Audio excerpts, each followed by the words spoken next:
নমস্কার।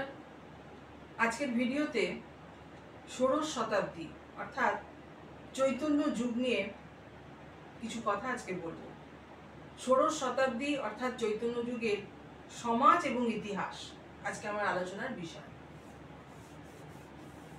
পাশ্চাত্যের অনুকরণে কেউ কেউ এই ষোড়শ শতাব্দী বা চৈতন্য যুগকে চৈতন্য রেনেসাঁস বলতে চান। মহাপ্রভু শ্রী চৈতন্যদেবের আবির্ভাবের ফলে বাংলা সাহিত্যের যেমন অভূতপূর্ব উন্নতি এবং পরিবর্তন হয়েছিল, তেমনি রাজনৈতিক ইতিহাসও কিন্তু কম বৈচিত্র্যপূর্ণ নয়।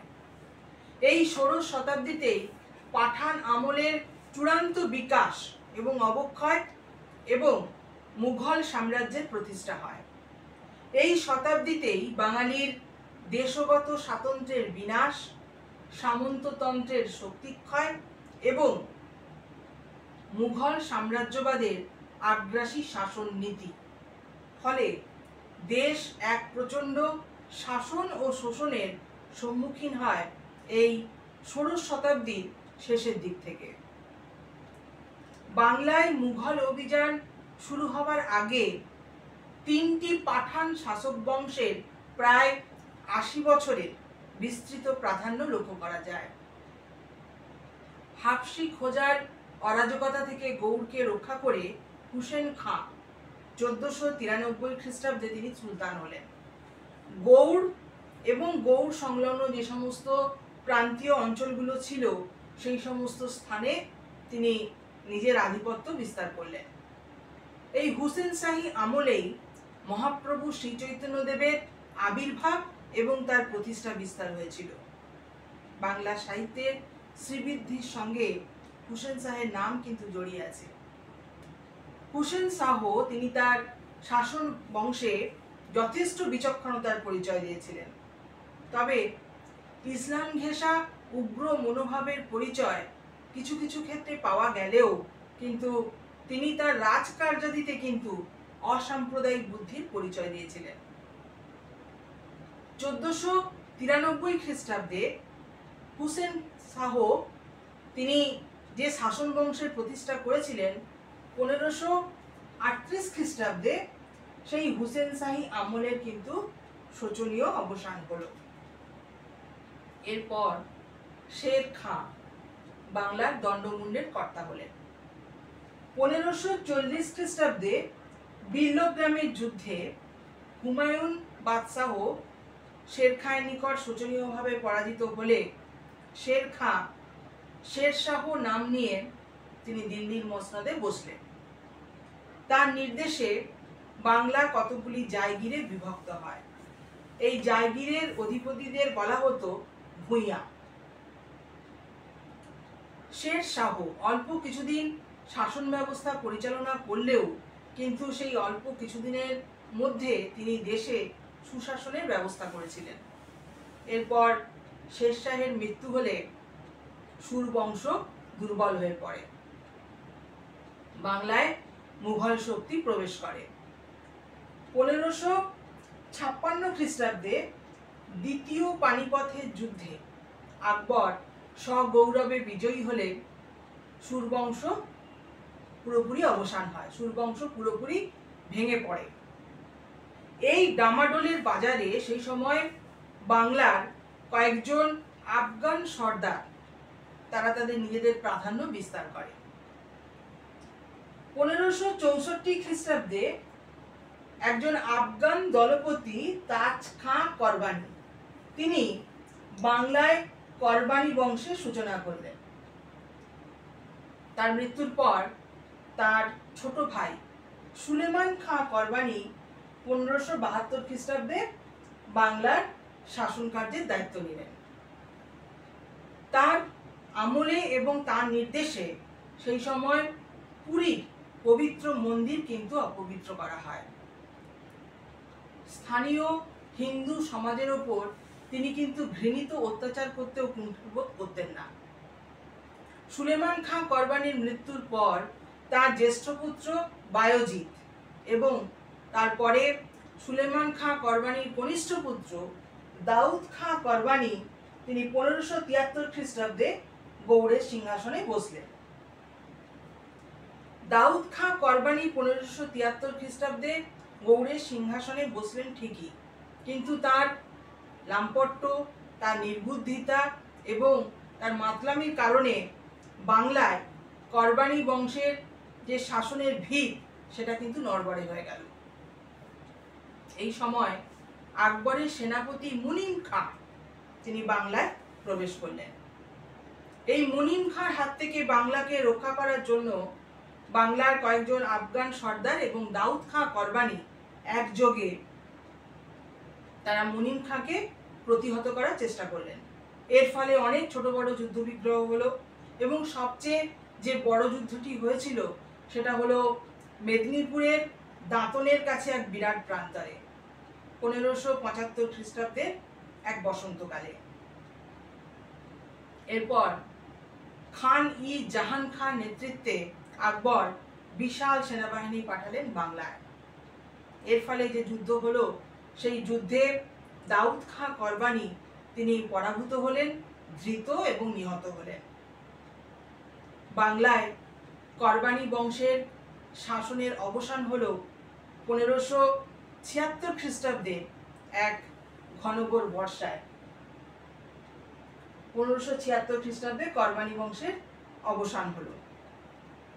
এরপর বাংলায় মুঘল অভিযান শুরু হলো। আকবর এরপরে মানসিংহকে তিনি সুবেদারের পদ দিয়ে বাংলায় পাঠালেন। মানসিংহ 1594 খ্রিস্টাব্দে সুবেদারের দায়িত্ব নিয়ে বাংলায় এলেন এবং তিনি বাংলায় এসে প্রথমেই যেটা করলেন সেটা হলো যে তিনি বাংলার জায়গির এবং ভূঁইয়াদের শক্তি খর্ব করার জন্য বিশেষভাবে সচেষ্ট হলেন। এই 16 শতাব্দীর একেবারে শেষ বছরে প্রসিদ্ধ আফগান ভূঁইয়া ঈশা খাঁ তিনি নিহত হলেন। 1605 খ্রিস্টাব্দে আকবরের মৃত্যু হলো। তারপর জাহাঙ্গীর তিনি দিল্লির মসনদে বসলেন।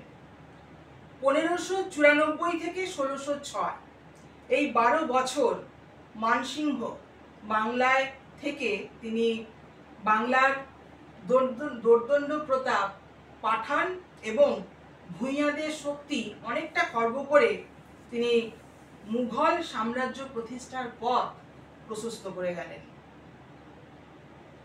পাঠান শাসক বংশের শেষের দিকে পাঠান সর্দারদের নির্বুদ্ধিতা এবং তাদের নিজেদের মধ্যে যে অন্তর্দ্বন্দ্ব, কলহ এবং সুলতানদের তাদের নিজেদের মধ্যে যে দ্বন্দ্ব এবং পাঠান সর্দার এবং ভূঁইয়াদের মধ্যে দীর্ঘকালব্যাপী যুদ্ধ, এছাড়া হিন্দু জনগণের ওপর ধর্মান্তরীকরণের অত্যাচার, এই সমস্ত কারণে দেশ কিন্তু সেই সময় অনেকটা অরাজকতার সামনে এসে দাঁড়িয়েছিল। জনসাধারণের মধ্যে কিন্তু শান্তি ছিল না। এরপর মুঘল শাসনের মধ্যে এদেশ আসার পর এদেশে একটি শাসনগত ঐক্য স্থাপিত হলো। যাতায়াতের সুগমতার ফলে বৃহৎ ভারতের সঙ্গে বাংলার যোগাযোগ স্থাপিত হলো। ব্যবসা বাণিজ্য এবং মানসিক সংযোগ নিবিড়তর হলো। এই বাহ্যিক যোগ ক্রমশ সাংস্কৃতিক সংযোগে পরিণত হলো। মহাপ্রভু শ্রী চৈতন্যদেবের আবির্ভাবের ফলে বাংলা সাহিত্যের যেমন অভূতপূর্ব উন্নতি হয়েছিল, তেমনি বৃন্দাবনে গোস্বামী প্রভুরা তারা সংস্কৃতে বৈষ্ণব ধর্ম, দর্শন, কাব্য প্রভৃতি বিষয়ে গ্রন্থ রচনা করলে বাংলার বৈষ্ণব ভাবধারা এই সংস্কৃত ভাষার মাধ্যমে বাংলার বাইরে পণ্ডিত সমাজ এবং ভক্তদের মধ্যে কিন্তু যথেষ্ট শ্রদ্ধার আসন কিন্তু লাভ করল। পুরী, কাশী, কুরুক্ষেত্র, মথুরা, বৃন্দাবন এই সমস্ত স্থানগুলো তীর্থক্ষেত্রে পরিগণিত হলো। মথুরা এবং বৃন্দাবন এই দুটি স্থান শ্রেষ্ঠ বৈষ্ণব তীর্থ বলে সর্বভারতে পরিচিতি পেল। বাংলায় মুঘল সাম্রাজ্যের শাসননীতির ফলে একদিকে যেমন কিছু ভালো হয়েছিল, তেমনি অন্যদিকে তার কিছু খারাপ দিকও রয়েছে, এবং সেটা এবারে বলি। এই মুঘল শাসননীতির ফলে বাঙালির দেশগত স্বাতন্ত্র্যের বিনাশ হয়েছিল। এ হচ্ছে বাংলার এক সর্বনাশ, এক প্রভূত ক্ষতি। বাংলা ছিল মুঘলদের উপনিবেশ বা জমিদারি। সুবেদার দেওয়ানের দল তারা বাংলায় এসে বাংলার প্রভূত অর্থ এবং সেই সঙ্গে বাংলার উৎপন্ন দ্রব্য তারা সঙ্গে নিয়ে দিল্লি, লাহোর এবং আগ্রা, লখনৌ এই সমস্ত জায়গায় তারা ফিরে যেতেন। ফলে মুঘল জাঁকজমক বাড়লেও কিন্তু বাংলা ধীরে ধীরে ক্রমশ শোষিত হতে থাকে। এরপর সামন্তরা সর্বশান্ত হলে বাংলা কিন্তু ধীরে ধীরে নিজের গৌরব হারিয়ে ফেলে। এবং এই মুঘল শাসন নীতি এটা চলেছিল ইংরেজ শাসনের আগে পর্যন্ত। এরপর ইংরেজ শাসনে এদেশের একটি প্রাচীন জাতি ও তার ঐতিহ্য কিভাবে সর্বনাশের পথে এগিয়ে যায় সে তো আমাদের সকলেরই জানা। এখানেই আজকে আমার আলোচনা শেষ করলাম, এবং পরের ভিডিওতে আমার আলোচনা থাকবে চণ্ডীমঙ্গল কাব্যের ওপর। তাহলে আজ এই পর্যন্তই। নমস্কার।